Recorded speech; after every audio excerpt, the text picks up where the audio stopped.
¿qué tal? Muy buenas noches, bienvenidos. Mi nombre es Michelle Mendoza, son las 8:45 de la noche y estamos listos para que hoy sábado 24 de mayo nos informemos sobre lo que ha sucedido en Guatemala y también en el mundo. Vamos a darles a ustedes un avance de lo que ha sucedido luego de las del violento desalojo que se dio ayer a la altura de San José del Golfo. Esto cuando agentes de la Policía Nacional Civil desalojaron a las personas que se encontraban haciendo plantón allí. Esto en protesta a que ingresara una maquinaria para que se puedan realizar trabajos de excavación y extracción de oro en aquel lugar, una minería específicamente que lleva varios años intentando trabajar en aquella área. Pues bien, ayer se suscitaron algunos incidentes en esa área y hoy vamos a platicar sobre lo que ha sucedido después de este viernes, en donde los vecinos de San José del Golfo prácticamente fueron alarmados. ¿Qué les parece si vamos a conocer qué es lo que ha sucedido a continuación en los principales titulares? Azúcar de Guatemala presenta los titulares. Representantes de la Cámara de la Industria se pronunciaron con relación al desalojo que se dio ayer en la Puya, San José del Golfo, indicando que las autoridades actuaron en apego a la ley.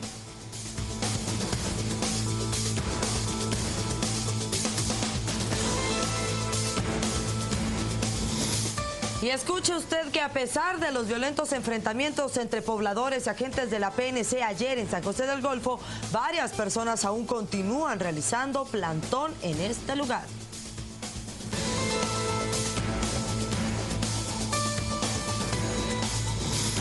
En el tema de seguridad, la Policía Nacional capturó a personas que portaban granada de fragmentación con la que aparentemente amenazaban a comerciantes de la zona 18, exigiéndoles dinero.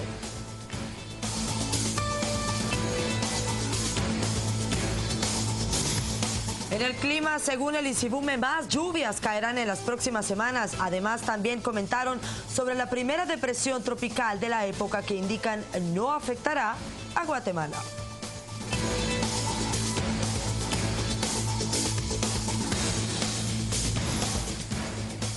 Y en noticia internacional, el Real Madrid consiguió su ansiado 10º título de campeón de Europa tras superar 4-1 al Atlético en Lisboa en el tiempo de descuento. Son las 8 de la noche con 48 minutos, así iniciamos las noticias. Azúcar de Guatemala presentó los titulares. Y bien, vamos a pasar a darles la mayor información sobre lo que ha sucedido este día. Y es que luego de los incidentes que se dieron ayer en el desalojo de los pobladores en la Puya, San José del Golfo, después que fracasó un diálogo para que los vecinos dejaran pasar la maquinaria hacia las instalaciones ubicadas al norte del departamento, la Cámara de la Industria de Guatemala se pronunció al respecto por su medio de su presidente Fernando López, quien indicó que las autoridades actuaron apegados a la ley, porque el grupo de personas que impedían el acceso a la maquinaria y personal atentaron contra el Estado de Derecho, no permitiendo, por supuesto, la locomoción de las mismas. Abuso de derecho de protesta, invasión de propiedad privada y lamentablemente estas personas están siendo manipuladas por grupos que son financiados por organizaciones internacionales, así lo dijeron en la Cámara de la Industria. No es posible que un grupo minoritario se organice con el propósito de impedirle a terceros el ejercicio de sus más elementales derechos y garantías constitucionales. Estas personas que atentan contra el Estado de Derecho son financiadas por organizaciones internacionales que sistemáticamente han venido impidiendo el ingreso a los terrenos propiedad de Exmingua con el objeto de vedarles el derecho de acceso al proyecto minero. Este es un proyecto que lleva 2 años, 3 meses en espera, habiendo cumplido con absolutamente todas las condiciones que se les presentaron desde un punto de vista legal, ambiental, laboral, y que ha tenido la paciencia a lo largo de esos 2 años, 3 meses de esperar y de sostener una situación delicada, porque obviamente hay una inversión que no está generando réditos y hay una situación de diálogo que no tiene la buena voluntad de salir adelante. El Gobierno de la República ha actuado aplicando las leyes que rigen nuestro sistema legal, a nuestro entender, y ha salido en defensa de la compañía en este caso afectada. Recordamos que es obligación del Estado preservar el orden público y mantener a los ciudadanos en el libre ejercicio de sus derechos. De igual manera, es imperativo que no se utilice el derecho a manifestar para recurrir a la violencia, como sucedió el día de hoy, para recurrir a amenazas y a la usurpación con el pretexto de derechos humanos y que con el pretexto de derechos humanos se afecten los derechos humanos de otras personas. El argumento de que se criminaliza la protesta social, en este caso, debe entenderse como todo lo contrario, ya que ha sido precisamente el abuso de ese derecho de protesta lo que terminó en el incidente del día de hoy. Un incidente que, repito, una situación que, repito, tenía más de 2 años de estar en marcha. Y cabe mencionar que tan solo hace algunos días se encontraba en territorio guatemalteco Flavia Pansieri, esta alta comisionada de la ONU, quien mostraba preocupación por distintos temas, entre ellos pues las violaciones a los derechos humanos de las mujeres y, por qué no, lo mencionó también, el tema de la minería. Paradójicamente, ayer pareciera como que la visita de esta alta comisionada simplemente no se tomó en cuenta. Pero por supuesto que el presidente de la República, Otto Fernando Pérez Molina, también se pronunció con respecto a este desalojo, aduciendo, entre otras cosas, que estas personas no acataron la orden o simplemente no quisieron tomar el diálogo y decidieron pues enfrentarse a lo que ya sabemos que sucedió ayer por la tarde. El presidente de la República, Otto Pérez Molina, se refirió sobre el enfrentamiento entre la Policía Nacional Civil y pobladores de la comunidad de La Puya, justificando que los comunitarios desistieron de continuar con el diálogo. Quiero decirle que nosotros hemos estado siempre dispuestos al diálogo. Lamentablemente los grupos se han puesto en una posición muy radical que no han querido seguir con la búsqueda de acuerdos. Y el día de ayer, bueno, se dio lamentablemente este incidente en donde, como ustedes saben, son más policías los que resultaron heridos, prácticamente 15 o 16 de ellos fueron golpeados. Así que nosotros estamos dispuestos y vamos a seguir, tiene la instrucción del diálogo a continuar. Tenemos en el sistema de diálogo, los gobernadores están también para adelantarse y poder prevenir, buscar las vías pacíficas, atender las solicitudes, pero también que se respeten los derechos, en este caso de movilización que tienen todos los países. Y bien, un grupo de aproximadamente 50 pobladores continúa a metros del ingreso al proyecto minero ubicado entre San José del Golfo y San Pedro Ayampuc, luego de los enfrentamientos que este viernes dejaron un total de 23 policías y particulares heridos. La entrada es resguardada por un contingente de 70 policías y estos distribuidos en un área de 300 metros antes de llegar a la entrada de la minería. En el sector también se visualizan alrededor de 16 patrullas de la PNC. José Llamas, miembro del movimiento de la resistencia La Puya, señaló que no desmayarán en la lucha que iniciaron hace 2 años y que si es necesario volverán a enfrentar a las fuerzas de seguridad. Un oficial de la PNC indicó que tienen órdenes de permanecer en el lugar. Los dos bandos han montado guardia durante las últimas 48 horas, pese a los últimos acontecimientos que dejaron a tantas personas con heridas. Y otro de los temas que se hace latente con el paso de las semanas, y ya podríamos hablar de días, son los enfrentamientos entre los distintos institutos. Esto que sucede en la zona 1 y que prácticamente tiene alarmadas no solo a las autoridades de esos institutos, sino también a las personas que trabajan en estas zonas aledañas, ya que en los últimos acontecimientos un joven perdió la vida. Y pues bien, el presidente de la República, Otto Fernando Pérez Molina, también hace mención y referencia a lo que se suscitó justamente ayer en el centro histórico, cuando, pues, como le mencionábamos anteriormente, un estudiante perdió la vida luego de recibir varias puñaladas y quedó tendido justamente en este lugar. Luego del incidente que protagonizaron jóvenes de diferentes centros educativos y cobró la vida del menor Melvin Eudiel Casillas Monroy, el mandatario de la nación hizo un llamado a los estudiantes a abstenerse de participar en riñas que ellos mismos lo han calificado de tradición. Una riña entre estudiantes y uno de ellos con arma blanca salió herido y lamentablemente falleció. Yo hago el llamado a los jóvenes para que eviten que se den esto. Uno de ellos dijo que eso ya era como tradición o como costumbre. Creo que son las costumbres que no se deben de continuar y que se deben de romper aquí en nuestro país, para más bien hacer un llamado a la paz, al deporte, a la participación de tantas actividades que los jóvenes pueden hacer y evitar estos actos violentos. Y bien, resulta que agentes de la Policía Nacional Civil se encontraban estaban revisando a algunas personas en la zona 18 y para su sorpresa, pues una persona estaba portando una granada de fragmentación con la que momentos después algunos denunciaron que él utilizaba este armamento para coaccionar a las personas que vivían allí. A cambio de dinero, pues él no haría estallar esta granada.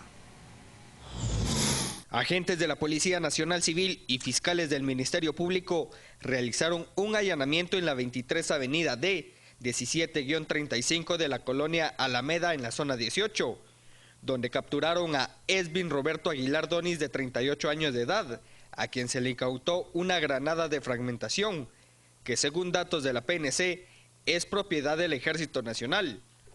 El Ministerio Público, durante su investigación, indicó que Aguilar Donis amedrentaba a comerciantes del sector y aprovechaba para cobrar extorsión, por lo que fue enviado a Torre de Tribunales, donde deberá solventar su situación legal. Y bien, 57 minutos pasan de las 8 de la noche, vamos a ir a nuestro primer corte comercial, pero ya regresamos porque tenemos más información para usted.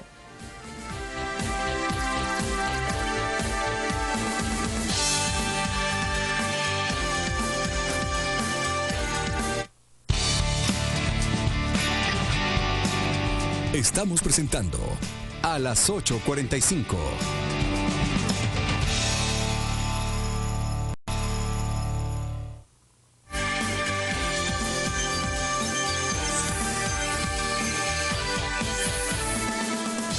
Continuamos hablándoles sobre el tema de seguridad, y es que la Policía Nacional Civil capturó a una persona en la colonia Santa Marta de la zona 5 de Misco, luego que vecinos alertaran a agentes de la PNC que este había herido con arma de fuego a otro en la colonia 1 de Julio del mismo municipio. Al momento que se daba la fuga, realizó varios disparos a los tripulantes de la unidad policial, la cual presenta 3 impactos en el vidrio delantero, lado del piloto, resultando ileso a los uniformados, quienes redujeron al orden a Rodríguez Funes para trasladarlo al juzgado de turno. Agentes de la Comisaría 16 de la Policía Nacional Civil, luego de una persecución, han logrado la captura de un presunto sicario. Él fue detenido en la Quinta Avenida, Colonia Santa Marta, zona 5 de Misco. La persona capturada es Daniel Elías Rodríguez Funes, de 18 años. Es el presunto responsable de haberle provocado una herida con proyectil de arma de fuego a un hombre en el área del muslo. Este hecho ocurre en la 10ª calle y 6ª Avenida, Colonia 1 de Julio, siempre en la zona 5 de Misco. Esta persona dispara en contra de este joven. La Policía Nacional Civil inicia una persecución. Este le dispara a los agentes de PNC. Tu patrulla tiene 3 perforaciones de proyectil de arma de fuego. Se tuvo que reducir al orden a esta persona para poderlo trasladar de inmediato hacia el juzgado de turno. Es Daniel Elías Rodríguez Funes, de 18 años. También se le incautó una pistola que portaba de manera ilegal. Hace algunas semanas le dimos a conocer a usted, a través de una nota que justamente salió en el programa Límite del Samariana García, una noticia sumamente preocupante, y es que se prevé que para la segunda fase de la época lluviosa de este 2014, los guatemaltecos podamos enfrentar el fenómeno del Niño, lo que estaría provocando una canícula de hasta 20 días. Pues bien, según el ministro de Agricultura, más de 1000 sacos de maíz que se tienen destinado a entregarse a varias familias en distintos departamentos puede salir dañado debido a los efectos del fenómeno del Niño, lo que les estábamos comentando anteriormente, y eso que aún no hemos llegado justamente a esta época, que sería a mediados del mes de junio, culminando en el mes de julio. El ministro de Agricultura, Elmer López, indicó que tienen un contingente de 120,000 sacos de maíz para entregar a más de 90,000 familias si llegaran a verse perjudicados por el fenómeno del Niño. Capacidad de 120,000 sacos, ya está llena de maíz. O sea, ahorita nosotros podemos invitar a ustedes a ir a ver la bodega Tacti, que está llena de maíz del gobierno. Es el maíz del gobierno que está disponible para cualquier emergencia. Actualmente nosotros tenemos disponibilidad para 120,000 quintales. Esa es la disponibilidad inmediata. ¿Solo de maíz? Solo de maíz. ¿Para solo de maíz. cuántos departamentos? Para todo el país. Para todo el país. O sea, nosotros siempre monitoreamos la situación y lo que nosotros prevemos que podría caer en situación de crisis, si viene el Niño, son alrededor de 90,000 familias. Y nosotros en ese caso estaríamos entregando de maíz un quintal.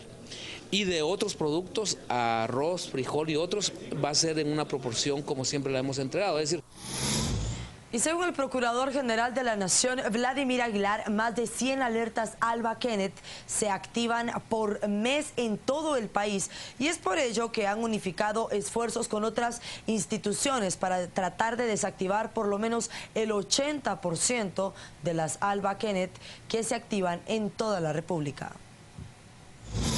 En promedio, se activan alrededor de 100 alertas Alba Kenneth en todo el territorio nacional cada mes. Es por ello que la Procuraduría General de la Nación está unificando esfuerzos con las diferentes instituciones del Estado, como la Policía Nacional Civil, Dirección General de Migración, Ministerio Público, Ministerio de Relaciones Exteriores y la Secretaría contra la Violencia Sexual, Explotación y Trata de Personas.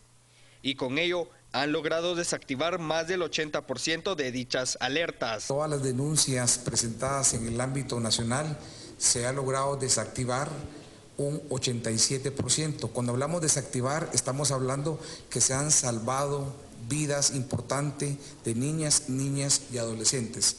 En cuanto a la diferencia de casos que no hemos podido dar una ubicación, en la última sesión de la coordinadora establecimos una política de acercamiento con el Ministerio Público para generar un estudio de esos casos rojos y la tendencia es irlos disminuyendo. Lo importante aquí es la respuesta inmediata que tiene que dar el Estado en la ubicación y la búsqueda.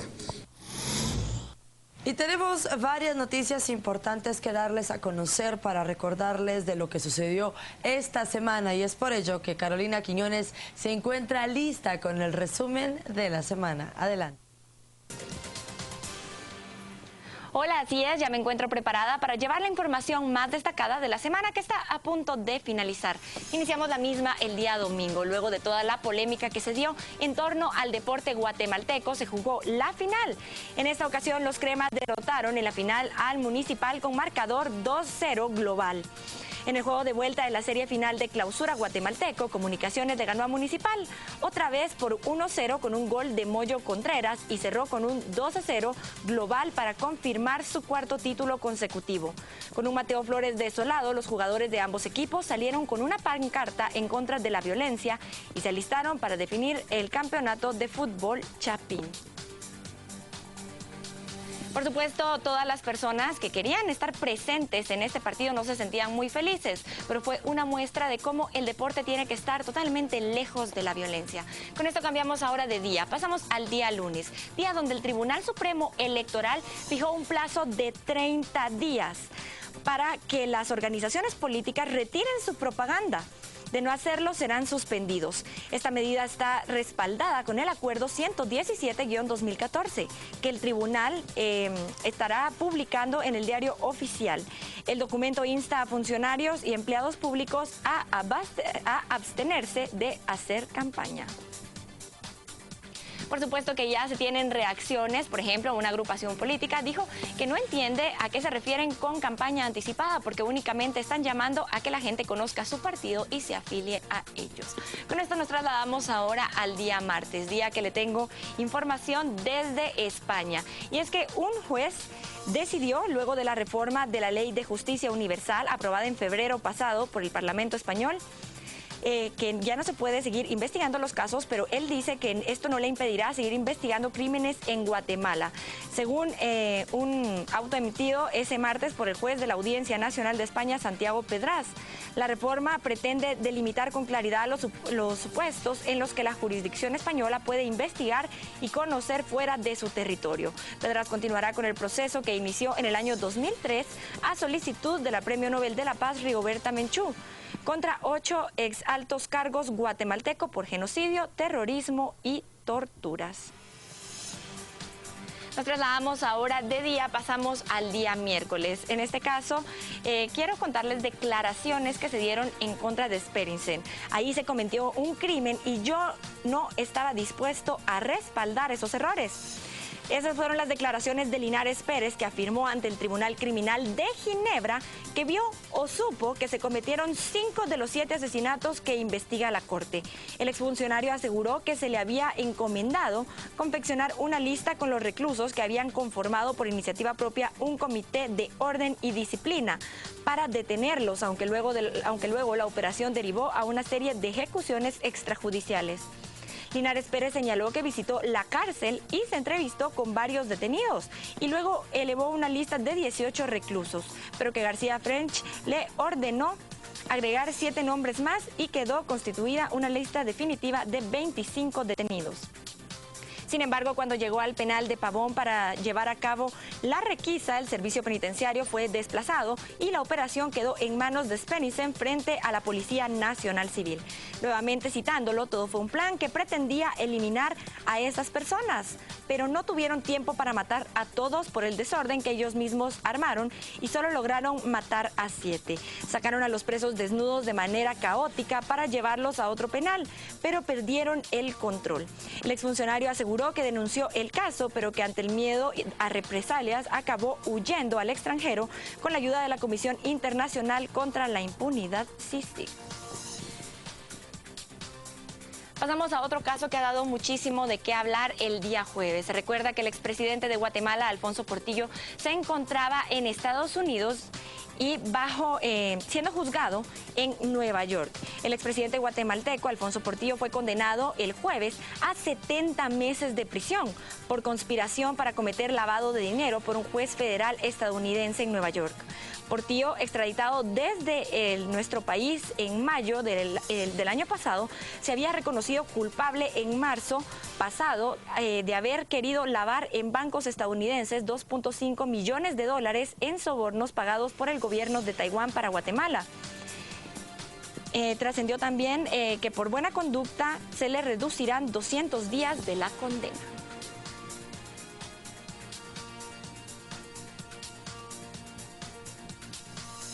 Reacciones encontradas, por supuesto, ha causado en la sociedad guatemalteca esta sentencia, porque muchos están totalmente de acuerdo, le quieren y lo quieren de vuelta. Por otra parte, otros están sumamente molestos porque dicen que luego de recibir tanto dinero es totalmente incongruente que él haya sido juzgado únicamente por 70 meses. Y por último nos trasladamos al día viernes, día que se dio el ataque a 3 pilotos. En esta ocasión fueron 2 pilotos del transporte colectivo y un taxista. Vemos que esto se da en el contexto cuando se está llevando a cabo varios paros al transporte colectivo por parte de los choferes solicitando seguridad. Con esto finalizamos el resumen de noticias. Soy Carolina Quiñones. Regresamos ahora a Set Central para que usted se siga informando. Son las 9 de la noche con 11 minutos. De esta manera vamos a otro corte comercial. Pero quédese con nosotros que ya regresamos para contarles qué ha sucedido también en el mundo.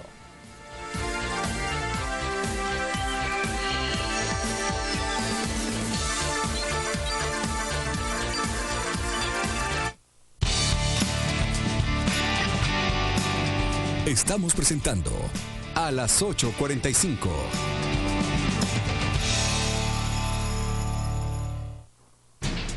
Banco Industrial, siempre de tu lado, presenta Noticias Financieras.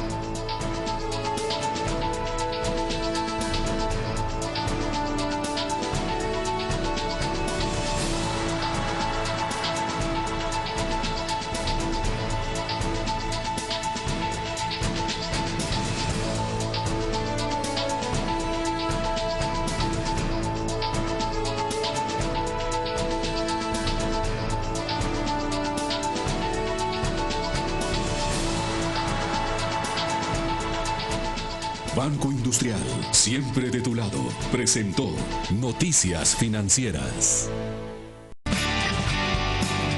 Estamos presentando a las 8:45.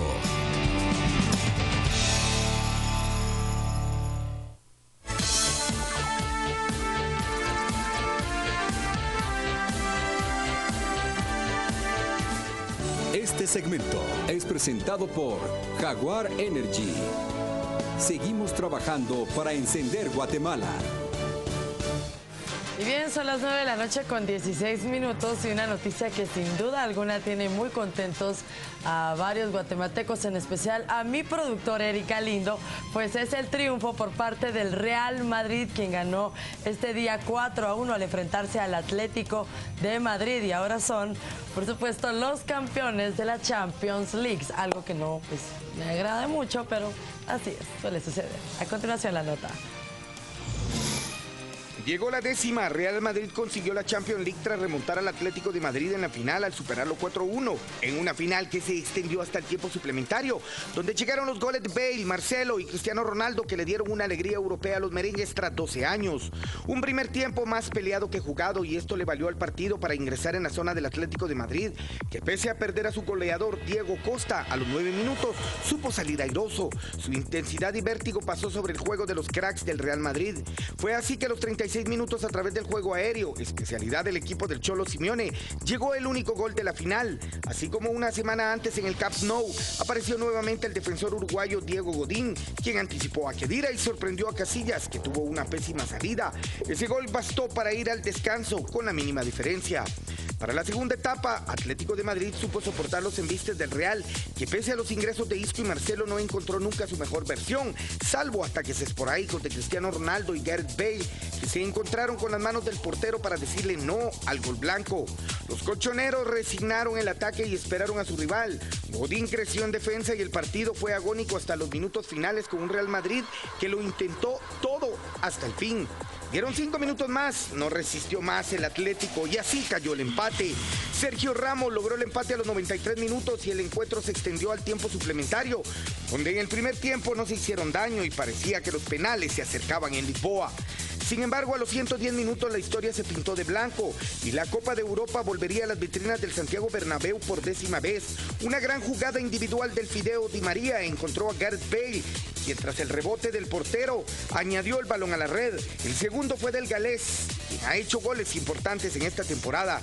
La cereza al pastel merengue llegó tras 3 minutos del final, con un Atlético entregado. El Real aprovechó y Marcelo se animó a atacar, logrando el tercer tanto para sentenciar el juego. Y como no podía irse sin su gol, Cristiano Ronaldo marcó un penal en el último minuto y hace campeón al Real Madrid. Bastante euforia, por supuesto, en este encuentro deportivo. Y ahora sí vamos a continuar con noticias sumamente importantes, y es que detienen a la primer ministra de Tailandia. La junta militar que tomó el poder en Tailandia, recordemos que tan solo hace algunas horas pues se dio lo que sería un golpe de estado en aquel país, y se detuvo a la primera ministra de nombre Yingluck Shinawatra. El sábado disolvió el Senado y anunció que asumía el poder legislativo. Detienen a ex primer ministra de Tailandia, Yingluck Shinawatra. Las manifestaciones toleradas pese a la prohibición oficial se limitaban este sábado a varios centenares de personas, una cifra modesta pero superior a los últimos días. Varios manifestantes fueron detenidos. La indiferencia respecto al golpe de estado prevalece en este país, que ha vivido 19 golpes o tentativas de estos desde 1932. A ello se suma la detención de numerosos responsables de los camisas rojas, el poderoso movimiento progubernamental. Durante este tiempo los militares han consolidado su poder con el anuncio de la disolución del Senado, que había sobrevivido a la abolición de la Constitución. Los militares informaron también que el rey Bhumibol, un personaje venerado a la cabeza de esta monarquía constitucional, recibió una misiva enviada por ellos pidiéndole aprobar el nuevo régimen. En la primera rueda de prensa desde el golpe de estado del jueves, los militares no precisaron sus planes, ni siquiera el número de políticos detenidos junto a Yingluck Shinawatra. La antigua primera ministra de 46 años, destituida a principios de mayo por una controvertida decisión judicial, podría permanecer detenida por una semana, según lo anunció un responsable militar. Según la ley marcial decretada 3 días antes del golpe, las personas detenidas pueden ser retenidas hasta una semana sin cargos, al igual que decenas de responsables, incluidos varios ministros. Jingluk, madre de un niño pequeño, se presentó el viernes a la convocatoria de la nueva junta, al igual que 154 otras personas. Ellos tienen prohibido abandonar el territorio. El sábado la junta convocó a otras 35 personalidades, incluidos universitarios. La ONG Human Rights Watch llamó el sábado al ejército a liberar a todos los detenidos de forma arbitraria y restaurar urgentemente la democracia. El ejército quiere evitar que se repita el escenario del 2006, cuando Thaksin Shinawatra, hermano de Jingluk, fue destituido por un golpe. Entonces también fueron detenidos varios colaboradores de Thaksin, pero sin alcanzar la amplitud actual. Sin duda alguna también tenemos que hablar sobre Ucrania y la crisis política de la que hemos sido testigos desde los últimos meses. Pues bien, este domingo todos están preparados para las elecciones presidenciales a llevarse a cabo allá, en medio de bastante incertidumbre. A continuación, la nota. La convulsionada Ucrania cerró ayer campaña electoral presidencial en medio de una nueva escalada del conflicto en el este prorruso, donde los rebeldes amenazan con abortar todos los medios a la votación de mañana. Los choques entre el gobierno provisional de Kiev y las regiones separatistas del este coparon esta última semana los debates entre los candidatos presidenciales, que prometieron luchar contra los rebeldes. En diferentes lugares ya se han establecido las mesas electorales y hay cordones de seguridad para que cada una de las personas pueda ir a emitir su sufragio. Somos un país europeo y tenemos que decidir con quién estamos, con el mundo democrático o con imperios postsoviéticos, declaró el ex líder de la Revolución Naranja, Yulia Timoshenko, una de las candidatas de la contienda. El gran favorito, sin embargo, es el millonario Petro Poroshenko, apodado el Rey del Chocolate, ya que posee numerosas chocolaterías. Entre otras cosas, Poroshenko, uno de los hombres más ricos del país, prometió un estatus regional para el ruso, mayores competencias a las regiones, eliminar la figura del gobernador designado por Kiev, la posibilidad de celebrar referendos locales y normalizar las relaciones con Rusia en 3 meses.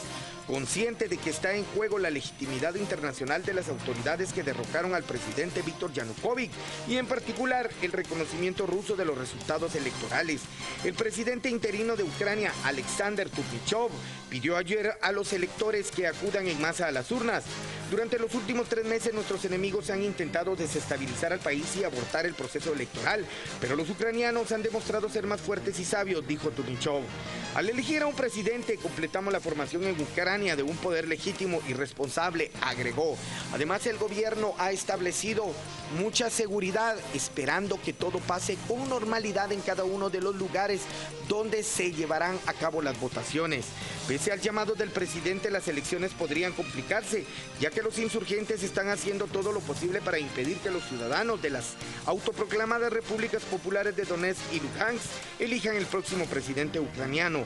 Tras la muerte de 16 soldados en los ataques rebeldes de anteayer en Luhansk, los combates prosiguieron ayer en esa región y en la vecina Donetsk, donde las fuerzas gubernamentales intentaron en vano arrinconar a los milicianos, que en muchos casos cuentan con la complicidad de la población local. Si las autoridades no remedian esta situación, mañana los rebeldes controlarán más de la mitad de las comisiones electorales, lo que impedirá el voto a 2 o 3 millones de personas y pondrán en entredicho la legitimidad del nuevo presidente ucraniano. Ahora nos trasladamos hacia Estados Unidos y es que pareciera ser ya costumbre que se realizan tiroteos en las casas de estudios de aquel país. En esta oportunidad en la Universidad de California, y es que hasta el momento se han reportado al menos 7 personas fallecidas. Un hombre mató a tiros desde un carro a 6 personas en una localidad universitaria en California antes de que su vehículo se estrellara y fuera encontrado muerto en el interior, dijeron las autoridades este sábado. Otras 7 personas fueron heridas en lo que el sheriff del condado de Santa Bárbara describió como una atrocidad premeditada a última hora del viernes en Isla Vista, cerca de la Universidad de California en el campus de Santa Bárbara. Este incidente parece ser una situación de asesinato en masa, así lo dijo el sheriff del condado de Santa Bárbara, Bill Brown, en una rueda de prensa televisada. Tenemos actualmente 7 personas fallecidas confirmadas. Eso incluye al sospechoso y a 6 de sus víctimas. El sheriff dijo que las autoridades estaban investigando una grabación de video publicada en YouTube que parece haber sido hecha por el sospechoso. Parece estar conectada, dijo Brown. El video muestra a un hombre joven que dice ser virgen con 22 años y se queja amargamente de forma repetida sobre las mujeres que la han rechazado. Tendré mi venganza contra la humanidad. dijo prometiendo vengarse con un asesinato en masa de estudiantes universitarios y residentes de Isla Vista. Los castigaré a todos por ello. Testigos dijeron haber visto un BMW negro a gran velocidad disparando a la gente y a otros objetivos en Isla Vista, informó a la cadena KTV. Añadió que en cierto momento el tirador intercambió disparos con la policía antes de estrellarse en un vehículo estacionado. El sospechoso fue encontrado muerto de un disparo en el vehículo, donde las autoridades recuperan un arma. Brown no pudo inmediatamente decir si el tirador sospechoso había muerto como consecuencia de los disparos de los agentes o por una herida autoinfligida. Tampoco se sabe si era un estudiante de la universidad. Este segmento fue presentado por Jaguar Energy. Seguimos trabajando para encender Guatemala. Son las 9 de la noche con 26 minutos. Vamos a un corte comercial, pero ya regresamos con más información.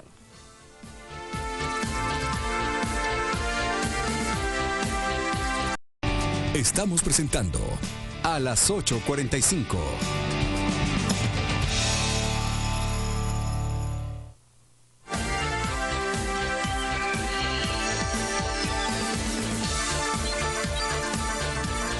Gracias por continuar con nosotros y tal y como se lo mencionábamos en titulares, según el INSIBUME, las lluvias que hemos estado viendo los guatemaltecos continuarán en las próximas horas y también en las próximas semanas. También han comentado sobre la primera depresión tropical que se ha formado. Sin embargo, esta no representa ningún peligro para nuestro país. Si usted pretende salir en estos días, debe de incluir en su vestimenta un paraguas, porque el INSIBUME pronostica que seguirá lloviendo en los próximos días. Este fin de semana lo que esperamos con respecto a las lluvias es que continúen en horas de la tarde, especialmente en el área del sur y del suroccidente. Los expertos del clima también dieron a conocer que en el Océano Pacífico se formó la primera depresión tropical que se convirtió en huracán. Sin embargo, este no representa ningún peligro para Guatemala, porque su trayectoria se dirige hacia el norte. La primera tormenta tropical se formó hace pocos días, ahora se ha convertido en un huracán, es el primer huracán de la temporada, se llama Amanda y no es significativo para Guatemala, no da problemas, no nos va a causar problemas. Desde la dirección que le están dando es hacia el noroeste, está sobre Manzanillo, frente a las costas de Manzanillo en México, entonces no hay problema que nos afecte a nosotros. Y bien, vamos a cambiar de información. Es que mañana se cumple un año más desde que Guatemala sufrió un golpe de Estado, esto a lo que muchos denominaban el serranazo, el autogolpe perpetrado el martes 25 de mayo de 1993 por Jorge Serrano Elías, entonces presidente constitucional de Guatemala. Entre los hechos de este episodio se cuenta la disolución del Congreso, el intento de manipulación de los tribunales electorales y de justicia, así como la censura de la prensa.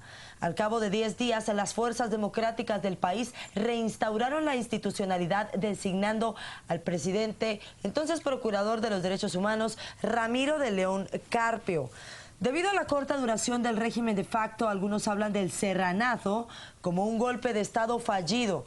Seguidamente, la población, careciendo aún de garantías constitucionales, y la comunidad internacional intensificaron las protestas y el respaldo del ejército de Guatemala se fue desvaneciendo hasta que 7 días después del golpe, Jorge Serrano Elías huyó del país con destino a Panamá. El entonces vicepresidente Gustavo Espina Salguero tomó posesión del cargo por 3 días hasta que el 6 de junio el Congreso eligió a Ramiro de León Carpio como nuevo presidente de la República.